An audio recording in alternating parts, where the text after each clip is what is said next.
Hi, I'm Tessa, and welcome to Little Lady Homestead. It has been about a month since I made my last video, and I apologize for not making any videos in that time. Things just got really busy. I started a new job about 5 weeks ago, doing about the same thing that I did before I started staying home with my little ones. And it's a remote position, so I still get to take care of them and take care of all the animals. It's just a little bit of a juggling act now, figuring out how I fit in a 40-hour work week with what I was already doing. But so far it's going well. I just had to pull back a little bit, and hopefully over the next few weeks I'll be able to start adding stuff back in.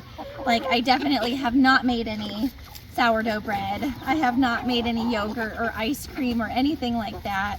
Any milking that I'm doing is purely just to have milk in the refrigerator, and days where we have milk already, I don't milk and I just let the calves on Gracie. And any additional work, like with the garden or any of the animals, kind of fell by the wayside. I'm just making sure that everybody stays alive and happy, and then any additional projects I will take on as things get a little bit in a better routine. So you can see out here I have quite a few chickens in the chicken yard, and that is because our Delawares are in here. We went on vacation for a few days, and we had somebody staying here taking care of the animals, and we didn't want them to have to move a chicken tractor every day, and to pour the feed in, it's a lot of work. So since the Delawares are pretty nice and my laying flock is really accepting of new members, we thought we would put them together, and that way it would make it easier for while we were gone. And right now, let's see, they have probably about 6 more weeks until their processing age. We did process the Cornish crosses already. We did that over Memorial Day weekend, and that was an experience. It actually went way better than it did the first time we processed chickens. The only downside was that it was raining. It was pouring rain for 3 days straight, and we were just soaked to the bone for the 3 days straight. So I'm glad that that's done. Again, I'm not looking forward to processing the Delawares, but I think each time it gets a little bit easier, and we get a little bit more efficient. So they have another 6 weeks or so, and then the chicken yard will be a lot less populated, but they're doing really good. My turkeys, which, let's see, here's one of my males. Let's see if he'll pop up.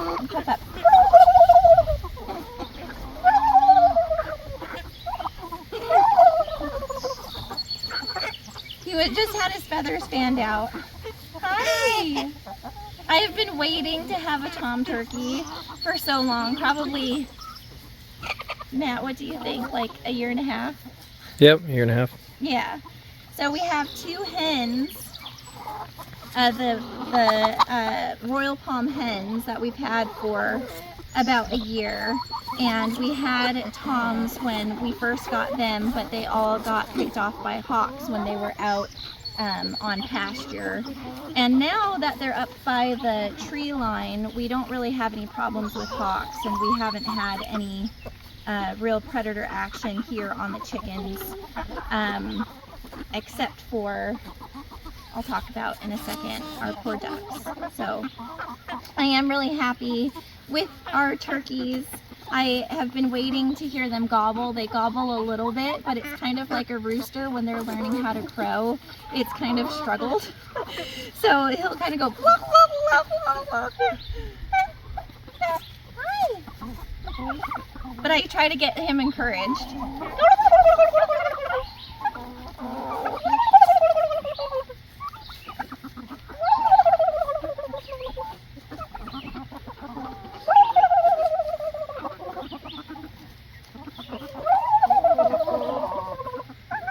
wants to do it. Oh, he's going to do it. See?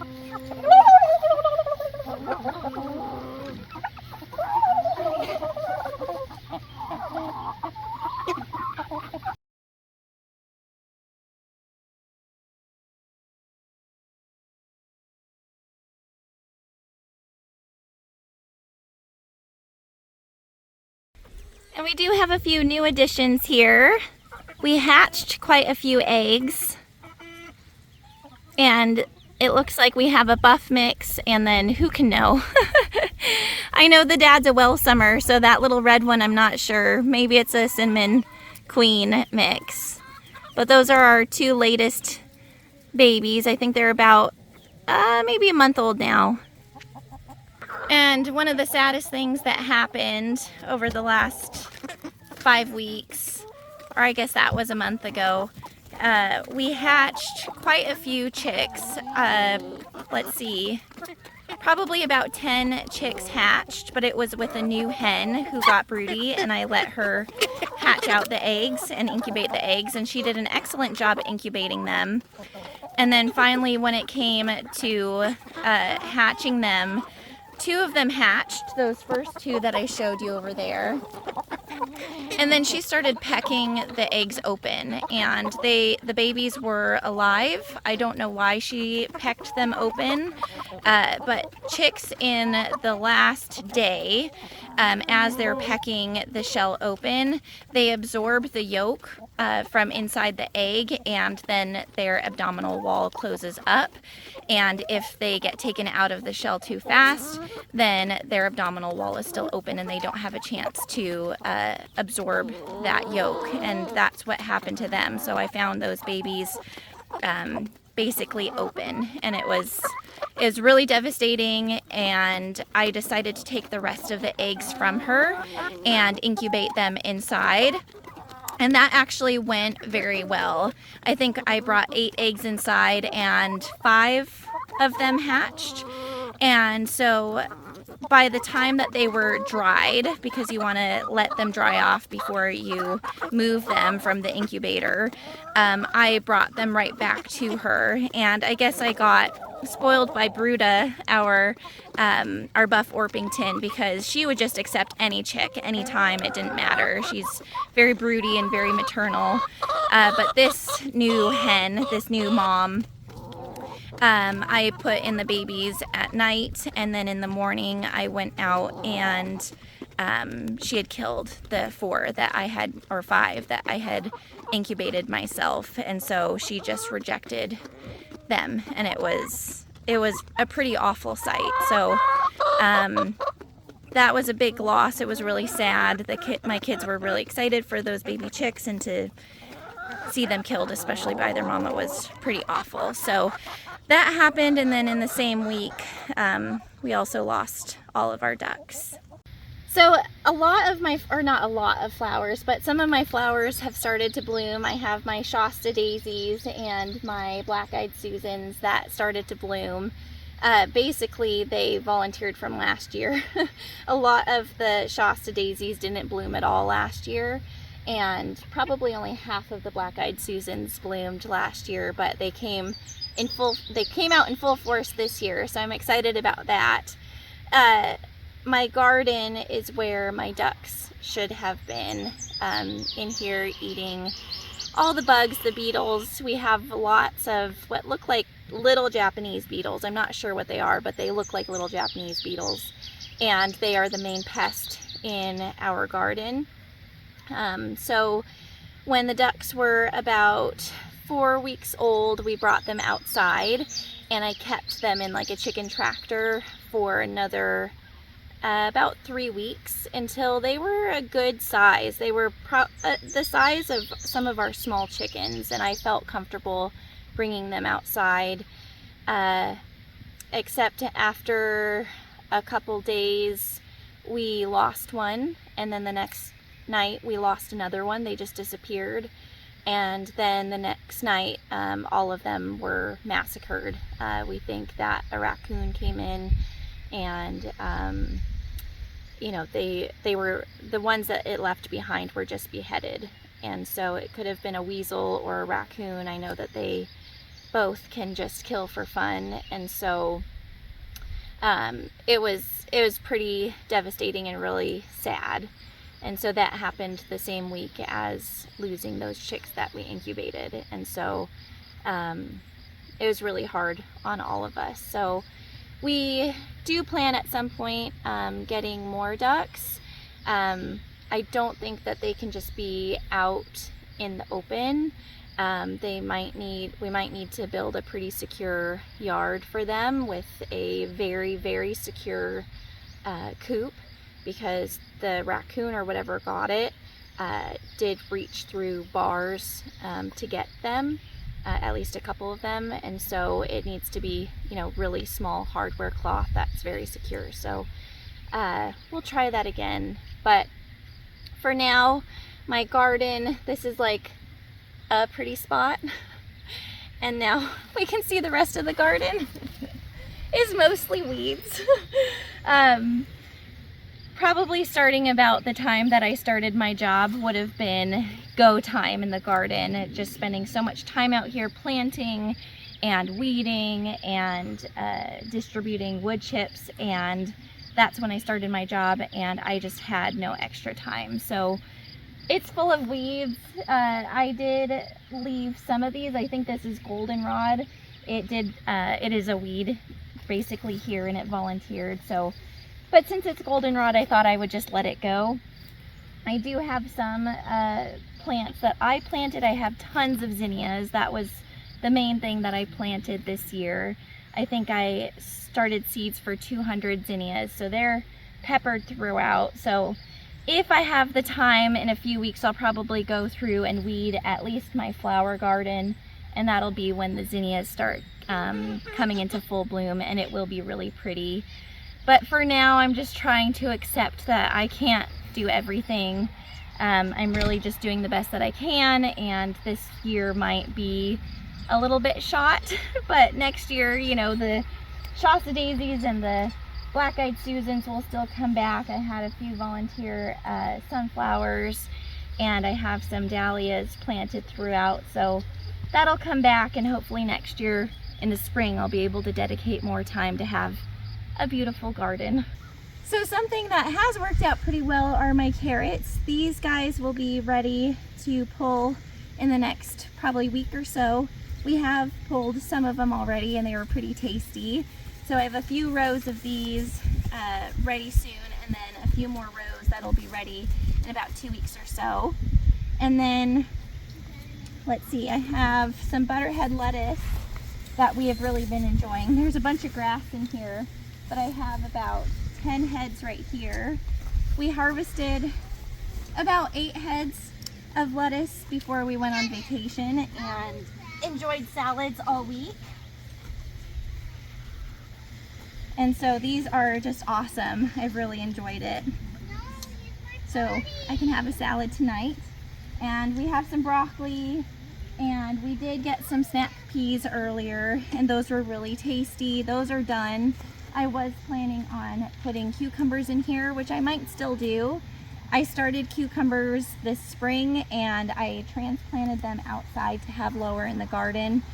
And then we went on a trip for a few days, and it was hot and there was no rain, and they all died. So all of my pickling cucumbers and slicing cucumbers died. So I might start that again ASAP, and hopefully have some later in the season.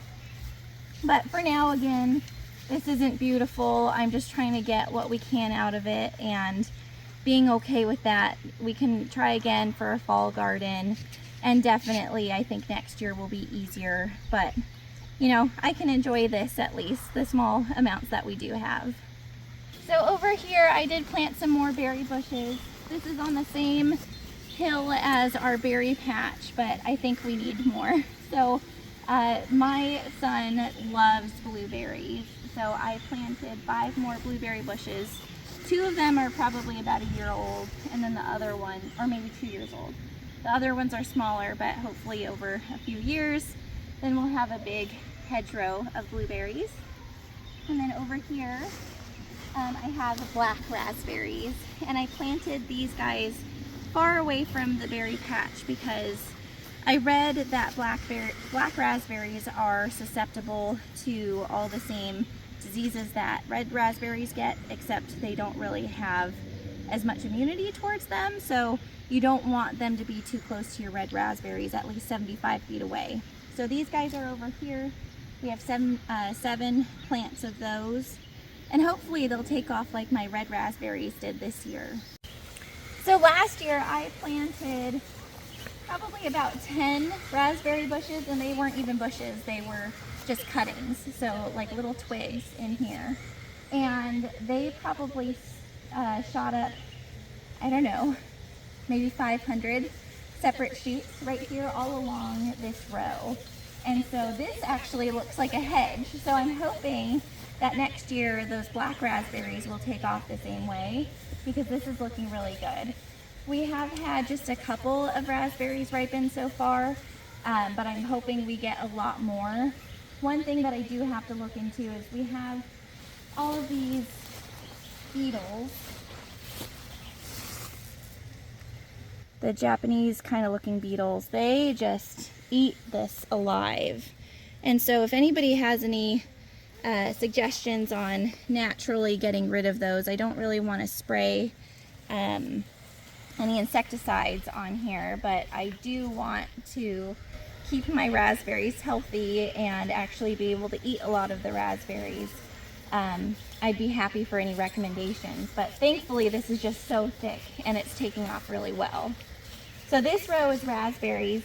The next row over is blackberries, and those are doing moderately well. Not as well as the raspberries, but they're doing okay.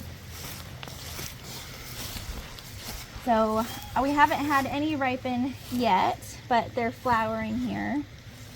I have some red raspberries back there, and then I have 5 blueberry plants right in front of it, and then 2 rows of strawberries. And I have quite a few varieties of strawberries. We have a lot of June-bearing strawberries, and then a few, maybe like 20 ever-bearing strawberries. So we did get a lot of those June-bearing already, but I'm hoping that the ever-bearing will come later in the season because we really love those. So again, this doesn't look nice. I actually did spend the most time in here weeding and putting down wood chips. But you can see it's already coming back within a month. There's a lot of weeds. So I think for this year, I'm just going to just accept it and maybe just come in here and weed whack what I can. And then next year, maybe the hope is to get, you know, a dump truckload of wood chips and just really, really thickly mulch this area, maybe like 5 or 6 inches of mulch, and hope that not as many weeds come up next year.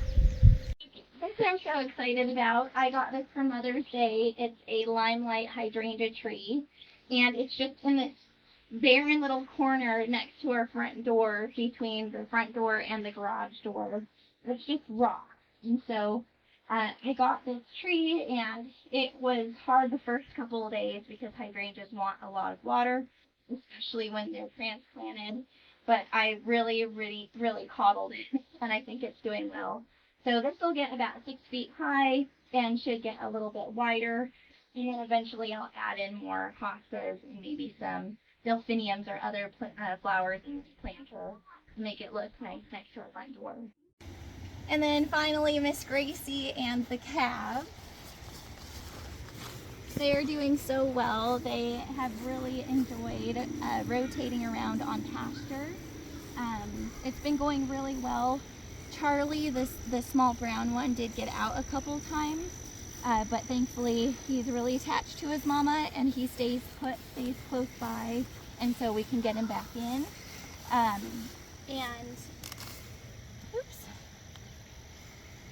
Gracie has really loved this. We just got back from vacation and we had them in the cow yard, just eating grass in there and eating hay.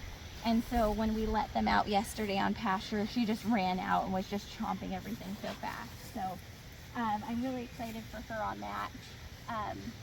She is due to have her calf in September, probably the end of September, so we need to dry her off so that she's dry for about 2 months before she has her baby. That way she can just maintain her condition and have a little bit of a break by not being milked or nursed on from those calves. So I will stop milking here within the next week, and we have to separate those cows or the calves and let her dry up. I've never done that before, so we're going to have to play it by ear and do some research exactly how we're going to do that, because I haven't figured it out yet. But so far she's doing great. The calves are doing great. They're getting big, and we've just really enjoyed the process of having her and the calves.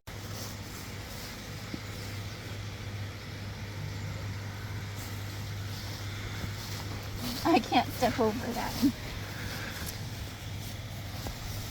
Hi, Gracie.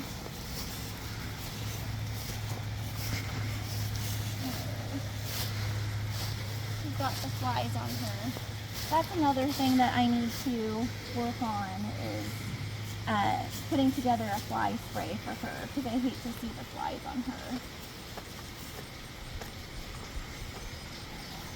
So another interesting thing that happened, it seems like this last month we've really gotten challenged, but there was one day that I came out a few days before we were leaving for vacation. We were going to be gone for a week, and I looked at Gracie and I saw a leash hanging from her, and I was just staring at her. My brain couldn't comprehend what I was seeing, and finally when I came to I realized that we had a dog leash connected with a carabiner that was holding a gate open in her stall. I don't know how. I can't even fathom how this happened. The carabiner that was hooked on to the cattle panel inside her stall, ooh, yes, thank you, went through her eyelid. And so the carabiner was through her eyelid, and then the leash that was connected to it was just dangling. And it was just horrific. And so I was by myself, and I didn't know what to do. Matt was working from home, so I ran up to the house, but he was on a meeting. So I just ran back out, and I grabbed a bottle of water and a bucket of grain. I thought, okay, well, I have to get this out. She's going to step on this, you know, it's going to rip her eyelid, and it's going to be way worse. And so she's just an angel. Like, I can't even believe it. I put the bucket of grain down, and she did flinch when I came near it, but after a couple of tries, I was able to just unhook it really fast, and then I rinsed it with the bottle of water. And thankfully, after being treated with antibiotics and just keeping it clean and keeping a close eye on it, it's healed perfectly. So that was just so scary. I felt so bad for her, but I'm just glad that it worked out. She has a little scar right here, but thankfully I don't think it affected her eyeball. She didn't have any ocular discharge that made me think that she had an ulcer. It just thankfully affected her eyelid. So just the freak things that happen, you know, that it's just awful. But thankfully, you know, I was a vet tech, and I have a little bit of training in emergency situations like that, so I was able to keep a cool enough head to get her taken care of, and she healed fine. So they're all doing great. I'm really so excited for her calf coming in September. I'm really hoping it's a girl. But either way, it'll be fun to have another baby on the farm. And then the last big change that happened over the last month or so is we did decide to find another home for our goats. And that is a really hard and sad decision for me, because I really did love them. They were the sweetest, or they are the sweetest goats. We got the goats for the purpose of moving them around our property to keep the brambles down and really start to clear a lot of our land.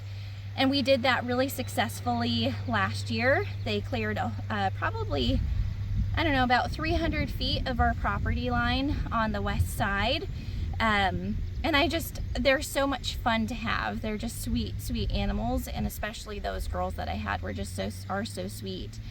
The problem is, especially with me starting a job and just having overall less time outside, it was really hard because the amount of time it took to move them and maintain the grass around their electric fence took a lot of time, because the grass grows really fast here and it starts to short out the electrical, or the electric fence and the energizer. And so if the grass started shorting it out too much, then the goats would get out, because they test the fence at least once a day to see if it's on or not. And almost every day they were getting out. They got into most of my tulip bulbs and flowers just as they were starting to leaf out and start to get buds and blooms on them. They ate most of those, which again is fine. That's what goats do. And then when I planted my garden out here, they did go through and they got quite a bit of stuff. So not that they were a nuisance, because that's just what goats do. It's just that it made me realize how much work was going into just maintaining their fence lines for the electric fence. And at this point, I don't have the luxury of time or money to have a pet like that. And so thankfully I did find the sweetest woman who just is head over heels in love with goats, and actually was looking for dairy goats, which my goats were. They're Nubians, and so she plans on breeding them ASAP and then having them for milk. And she sent me videos and pictures of them, and they're just so happy. And so that makes me really happy that somebody's using them for such a good purpose, and they're gonna get such a good life. Even though I wish they were here. I wish I had all the time in the world and all the money in the world just to have them as pets. Especially with me starting my job, I really have to be careful with the amount of things that I take on, and you can see that a lot of stuff has gone by the wayside. I'm just keeping everybody alive and happy, and then all improvements or the nice to haves, having everything look pretty, has fallen by the wayside. So that's kind of the last update. It's been a lot this past month. I don't think over the next few months at least I'm going to be able to make as many videos as I was doing. I was making 2 videos a week, and right now it's kind of my goal to make probably 1 video a week. So this is my first one back. Hopefully I'll be able to keep up with that and just keep current with what I do have going on, the garden and the cows and the chickens. And we have some fencing projects coming up that we have to get done. There's still just so much to do, so I hope to still take you along with me and show you what's going on. I do have another video that I filmed and didn't put up of the Cornish crosses that we processed. I didn't film any part of us actually processing them, just kind of the before, and then I'll talk about the end product, what we got after we processed them. So hopefully that will be coming out next week, and then just whatever new things come up, I will take you along with me. Well, that's it for this video. Thank you so much for watching Little Lady Homestead, and I'll see you in my next one.